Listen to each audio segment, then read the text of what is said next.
ವೀಕ್ಷಕರೇ ನೋಡಿ, ರಿಪಬ್ಲಿಕ್ ಕನ್ನಡ ನಿಮ್ಮ ಧ್ಯೇಯ ವಾಕ್ಯ, ಜನರ ಧ್ವನಿ. ಆಯಿತಾ? ನೀವು ಏನು ಬೇಕಾದರೂ ಘೋಷಣೆಗಳನ್ನ ಕೂಗ್ಬೋದು, ನೀವು ಏನು ಬೇಕಾದರೂ ಹೇಳ್ಬೋದು. ಆದರೆ ಬಡವರ ಪರವಾಗಿ, ರೈತರ ಪರವಾಗಿ, ಈ ರೀತಿಯ ಸಮಸ್ಯೆ ಪರವಾಗಿ ರಿಪಬ್ಲಿಕ್ ಕನ್ನಡ ಯಾವತ್ತೂ ಮಾತನಾಡೇ ಆಡುತ್ತೆ. ಇದಕ್ಕೆ ಯಾವುದೇ ರೀತಿ ಪಕ್ಷ ಇಲ್ಲ, ಯಾವುದೇ ರೀತಿ ಧರ್ಮನೂ ಇಲ್ಲ, ಜಾತಿ ಇಲ್ಲ, ಯಾವುದೇ ಭೇದ ಭಾವಗಳು ಇಲ್ಲ. ಎಲ್ಲರ ಧ್ವನಿಯಾಗಿ ರಿಪಬ್ಲಿಕ್ ಕನ್ನಡ ಎಲ್ರಿಗೂ, ಪ್ರತಿಯೊಬ್ಬ ಜನರಿಗೂ ಅವರ ಅಭಿಪ್ರಾಯವನ್ನು ಹಂಚ್ಕೊಳ್ಳೋದಕ್ಕೆ ಅಂತ ಒಂದು ಮುಕ್ತ ವೇದಿಕೆಯನ್ನು ಕಲ್ಪಿಸ್ಕೊಡ್ತಾ ಇದೆ ಅಂದರೆ ಅದು ರಿಪಬ್ಲಿಕ್ ಕನ್ನಡ ಮಾತ್ರ.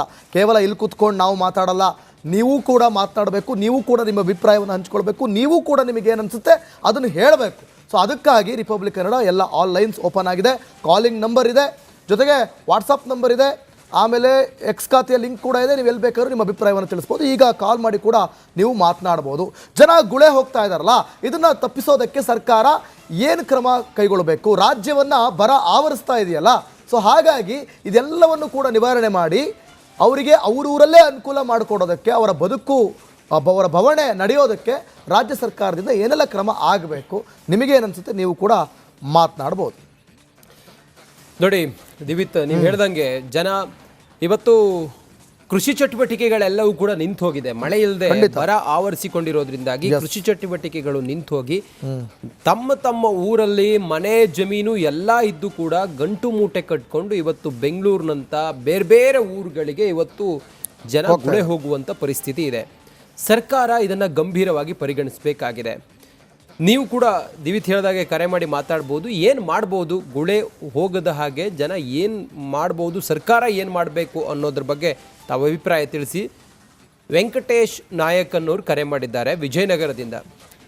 ನಮಸ್ಕಾರ ವೆಂಕಟೇಶ್ ಅವರೇ. ಹೇಳಿ, ಭೀಕರ ಬರ, ಜನ ಎಲ್ಲ ಊರು ಬಿಟ್ಟು ಮತ್ತೊಂದು ಊರಿಗೆ ಹೋಗ್ತಾ ಇದ್ದಾರೆ ಉದ್ಯೋಗ ಹುಡ್ಕೊಂಡು.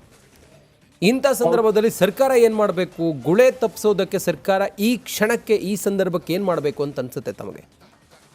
ಸರ್, ನಿಜವಾಗ್ಲೂ ಕೂಡ ಒಳ್ಳೆ ಕ್ವಶನ್. ನಮ್ಮ ಲಂಬಾಣಿಗಳಿಗೆ ಇದು ಮೂಲತಃ ಗುಳೆ ಹೋಗುವಂತದ್ದು ಶಾಪ್ ನಾವು. ಕಾರಣ ಇಷ್ಟೇ, ಪ್ರತಿ ವರ್ಷನೂ ನಾವು ಗುಳೆ ಹೋಗ್ತಾನೆ ಇರ್ತೀವಿ.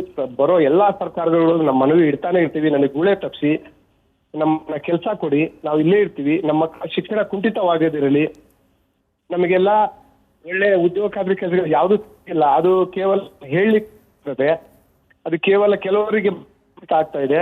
ಸರ್, ನಮಗೆ ಪತ್ರಗಳು ಇದುವರೆಗೂ 1857 ಆಕ್ಟ್ ಅಡಿ ಏನ್ ಬ್ರಿಟಿಷರು ನಮಗೆ ಹಟ್ಟಿ ಹಾಡಿ ಲಂಬಾಣಿ ತಾಂಡಗಳು ಅಲ್ಲಿಂದ ಇಲ್ಲಿವರೆಗೂ ಈವರೆಗೂ ನಮ್ಗೆ ಇಲ್ಲಿವರೆಗೂ ಹಕ್ಕುಪತ್ರಗಳು.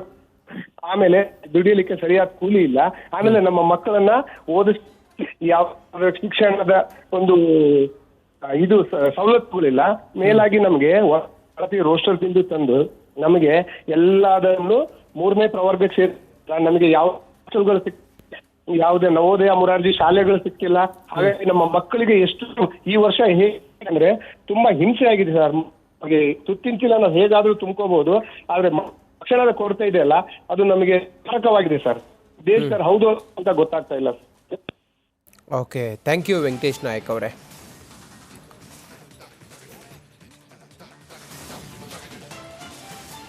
ಶಿವಕುಮಾರ್ ಅವರು ಕರೆ ಮಾಡಿದ್ದಾರೆ, ಮತ್ತೊಬ್ಬರು ಕಾಲರ್ ರೆಡಿ ಇದ್ದಾರೆ. ಶಿವಕುಮಾರ್ ಅವರೇ ನಮಸ್ಕಾರ. ನಮಸ್ತೆ ಸರ್. ನಮಸ್ತೆ. ಏನು ಹೇಳೋದಕ್ಕೆ ಬಯಸ್ತೀರಿ ಶಿವಕುಮಾರ್ ಅವರೇ? ನೋಡಿ, ನಾವು ಇದನ್ನೂ ಕೂಡ ಹೈಲೈಟ್ ಮಾಡಿ ತೋರಿಸ್ತಾ ಇದ್ದೀವಿ, ಇಂಚಿಂಚು ಜನರ ಸಮಸ್ಯೆಯನ್ನು ಹೈಲೈಟ್ ಮಾಡಿ ತೋರಿಸ್ತಾ ಇದ್ದೀವಿ. ಸೊ ಸರ್ಕಾರ ಏನು ಮಾಡಬೇಕು ಸರ್? ಖಂಡಿತ ಈ ಜನರ ಕಷ್ಟ ಯಾವಾಗ ತೀರುತ್ತೋ ಗೊತ್ತಿಲ್ಲ, ಆದ್ರೆ ಸರ್ಕಾರಗಳು ಏನ್ ಬರ್ತಾ ಇದಾವೆ, ಹೋಗ್ತಿದಾವೆ, ಈ ಜನರ ಕಷ್ಟನ ಯಾವತ್ತೂ ಕೇಳೇ ಇಲ್ಲ. ಇಲ್ಲಿ ಗುಳೆ ಏನಿದೆಯಲ್ಲ ಸರ್, ಇದು ಇವತ್ತಿಂದ ಅಲ್ಲ, ಕಳೆದ 30-40 ವರ್ಷದಿಂದಾನೇ ಗುಳೆ ಹೋಗ್ತಿದ್ದಾರೆ. ಅದ್ರಲ್ಲೂ ಸರ್ಕಾರಗಳು ಏನ್ ಮಾಡ್ತಾ ಇದಾರೆ ಅಂದ್ರೆ, ಇವರು ಅಭಿವೃದ್ಧಿ ಹೊಂದ್ಬಿಟ್ರು, ಇವ್ರು ದೊಡ್ಡ ದೊಡ್ಡ ಬಿಲ್ಡಿಂಗ್ ಗಳು ಕಟ್ಕೊಂಡ್ಬಿಟ್ಟಿದ್ದಾರೆ ಅಂತ ಹೇಳಿ ಏನು ವಿಜುವಲ್ಸ್ ಎಲ್ಲ ತೋರಿಸಿ ನಮ್ಮನ್ನ ಇಂಟರ್ನಲ್ ರಿಸರ್ವೇಶನ್ ಸಿ ಗ್ರೂಪ್ ಅಲ್ಲಿ ಹಾಕ್ಬಿಟ್ರು.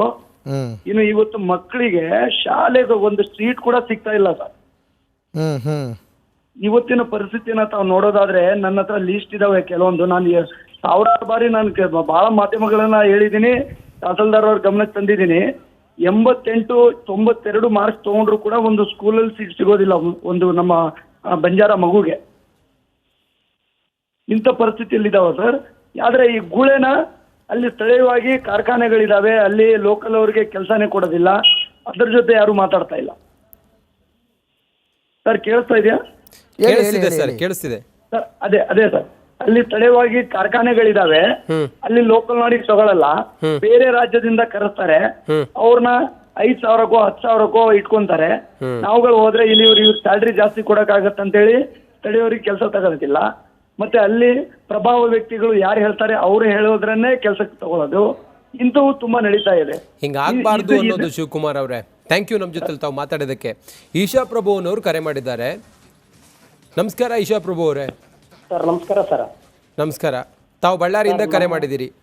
ಹೌದು ಸರ್, ಹೌದು. ಹೇಳಿ, ಬಳ್ಳಾರಿಯಲ್ಲಿ ಬರದ ಪರಿಸ್ಥಿತಿ ಇದೆ, ಜನ ಎಲ್ಲ ಗುಳೆ ಹೋಗ್ತಾ ಇದ್ದಾರಾ? ತಾವು ಉತ್ತರ ಕರ್ನಾಟಕದ ಹಾಗೂ ಕಲ್ಯಾಣ ಕರ್ನಾಟಕ ಭಾಗದಲ್ಲಿ ಪ್ರತಿಯೊಂದು ಜಿಲ್ಲೆಯಲ್ಲಿ ಇದೆ ಸರ್ ಅದು. ಹೌದು. ಹೀಗಾಗಿ ನಮ್ಮಲ್ಲಿ ಜಿಂದಲ್ ಅಂತ ಒಂದು ಕಂಪ್ನಿ ಇದೆ, ಹಾ ಐರನ್ ಉತ್ಪಾದನೆ ಮಾಡುವಂತ ಕಂಪ್ನಿ ಇದೆ ಸರ್ ನಮ್ಮಲ್ಲಿ. ಸರಿ. ಆದ್ರೆ ಅಲ್ಲಿ ಏನ್ ನಡೀತಿದೆ ಅಂದ್ರೆ ನಮ್ಮ ಭಾಗದ ಜನಗಳಿಗೆ ಹಾಗೂ ವಿದ್ಯಾರ್ಥಿಗಳ ಯುವಕರಿಗೆ ಕೆಲಸ ಇಲ್ಲ. ಅದು ಕಾಂಟ್ರಾಕ್ಟ್ ಬೇಸಿಕ್ ಮೇಲೆ ಬೇರೆ ಹೊರ ರಾಜ್ಯಗಳಿಂದ ಕಡಿಮೆ ಸ್ಯಾಲರಿಗೆ ಅವ್ರನ್ನ ಕರ್ಸ್ಕೊಂಡು ಕೆಲಸ ಕೊಡೋ ಒಂದು ವ್ಯವಸ್ಥೆ ಆಗ್ತಿದೆ ಸರ್ ಅದು. ನಾನು ಸರ್ಕಾರಕ್ಕೆ ಏನ್ ಮನವಿ ಮಾಡ್ತೇನೆ ಅಂದ್ರೆ, ನಮ್ಮ ಭಾಗದಲ್ಲೂ IT-BT ಕಂಪ್ನಿಗಳನ್ನ ತಗೊಂಡ್ಬಂದು ಇಲ್ಲೊಂದು ಡೆವಲಪ್ ಮಾಡಲು ಒಂದು ಮನವಿ ಮಾಡ್ಕೊಳ್ತಿದ್ದೇನೆ ಸರ್ ಅವ್ರಿಗೆ. ನಾವು ಗುಳೆ ಹೋಗೋದ್ ತಪ್ಪಿಸ್ಬೇಕಂದ್ರೆ ಇಲ್ಲಿನ ಯುವಕರಿಗೆ ಕೆಲಸ ಕೊಟ್ಟರೆ ಗುಳೆ ಹೋಗಕ್ ಚಾನ್ಸ್ ಇಲ್ಲ ಸರ್. ಕರೆಕ್ಟ್. ನಮ್ಮ ಮಕ್ಕಳಲ್ಲಿ ವಿದ್ಯಾಭ್ಯಾಸನೇ ಕುಂಠಿತವಾಗ್ತಿದೆ. ಬೀದರ್, ಗುಲ್ಬರ್ಗ ಎಲ್ಲ ಇರ್ಬೋದು ಸರ್. ನಮ್ಮಲ್ಲಿ ಕೂಡ ಬಹಳಷ್ಟು ರಾಜಕೀಯ ವ್ಯಕ್ತಿಗಳು ಇದ್ದಾರೆ, ಅವರು ಬುದ್ಧಿವಂತರು. ಅವ್ರು ಹೋಗಿ ಬೆಂಗಳೂರಲ್ಲಿ ಕೂತ್ಬಿಟ್ರೆ ಇಲ್ಲಿ ಗೆದ್ದೋಗಿ ಅದಕ್ಕೆ ಏನು ಉತ್ತರ ಕೊಡಕ್ ಆಗ್ತಾ ಇಲ್ಲ ಸರ್ ಈಗ. ಹೌದು. ಅವರು ಒಂದ್ ಸ್ವಲ್ಪ ಇಲ್ಲಿ ಡೆವಲಪ್ ಮಾಡಿದ್ರೆ ಚೆನ್ನಾಗಿರ್ತದೆ ಅಂತೇಳಿ ನಿಮ್ಮ ಮೂಲಕ ಸರ್ಕಾರಕ್ಕೆ ನಾವು ಮನವಿ ಮಾಡುತ್ತಿದ್ದೇವೆ ಸರ್. ಥ್ಯಾಂಕ್ ಯು ಈಶ್ವರ ಪ್ರಭು ಅವರೇ, ನಮ್ಮ ಜೊತೆ ತಾವು ಮಾತಾಡಿದ್ದಕ್ಕೆ. ನೋಡಿ